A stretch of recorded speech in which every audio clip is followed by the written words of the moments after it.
Prostate ഗ്രന്ഥിയുടെ വീക്കം മുൻപ് 50 വയസ്സിന് മുകളിലുള്ള പുരുഷന്മാരിലായിരുന്നു അധികവും കണ്ടിരുന്നത്. എന്നാൽ ഇന്ന് 50 വയസ്സിന് മുൻപും പ്രോസ്റ്റേറ്റ് ഗ്രന്ഥിയുടെ വീക്കം കണ്ടുവരുന്നുണ്ട്. ഇത് പൂർണ്ണമായിട്ടും ചികിത്സിച്ച് ഭേദമാക്കാൻ കഴിയുന്ന ഒരു അസുഖമാണ്. മൂത്രം ഒഴിക്കാൻ ബുദ്ധിമുട്ട് ഉണ്ടാവുക, മൂത്രം കെട്ടിനിൽക്കുക, മൂത്രം ഒഴിക്കാനായിട്ട് കുറെ നേരം സമയം ചെലവഴിക്കേണ്ടി വരിക, അടിക്കടി മൂത്രസംഖ്യ ഉണ്ടാവുക, ബ്ലാഡറിൽ മൂത്രം കെട്ടിക്കിടക്കുക തുടങ്ങിയവയാണ് ഈ പ്രോസ്റ്റേറ്റ് ഗ്രന്ഥിയുടെ വീക്കം കൊണ്ട് ഉണ്ടാകുന്ന പ്രധാന പ്രശ്നങ്ങൾ. കെട്ടിക്കിടക്കുന്ന അവസ്ഥ ഉണ്ടാകുന്നു. അതുമൂലം യൂറിനറി ഇൻഫെക്ഷൻ ഉണ്ടാകാനുള്ള സാധ്യതയും ഇത്തരക്കാരിൽ കാണാം. ഇത്തരം പ്രശ്നങ്ങൾ ഉള്ളതുകൊണ്ട് തന്നെ രാത്രിയിൽ ഉറക്കം തടസ്സപ്പെടുക എന്നുള്ളത് ഇത്തരക്കാർക്ക് ഒരു വലിയൊരു ബുദ്ധിമുട്ടുള്ള കാര്യമാണ്. മൂത്രം ഒഴിക്കാനുള്ള തോന്നൽ അസഹനീയമാവുകയും മറ്റ് നമ്മുടെ ദൈനംദിന പ്രവർത്തികളെ ഒക്കെ അത് ബാധിക്കുന്നു. പ്രോസ്റ്റേറ്റ് ഗ്രന്ഥിയുടെ വീക്കം പുരുഷന്മാരുടെ ലൈംഗിക ശേഷിയെയും ബാധിക്കാറുണ്ട്.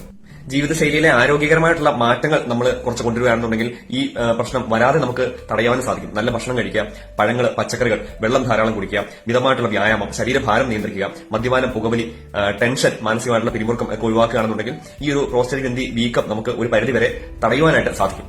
പ്രോസ്റ്റേറ്റ് സ്പെസിഫിക് ആന്റിജൻ എന്ന ബ്ലഡ് ടെസ്റ്റ്, അതുപോലെ തന്നെ അബ്ഡോമൻ ആൻഡ് പെൽവിക് സ്കാനിംഗ്, ഇത് രണ്ടുമാണ് പ്രോസ്റ്റേറ്റ് ഗ്രന്ഥിയുടെ പ്രവർത്തനങ്ങളെ നമുക്ക് അറിയാനുള്ള പ്രാഥമികമായിട്ടുള്ള 2 ടെസ്റ്റുകൾ.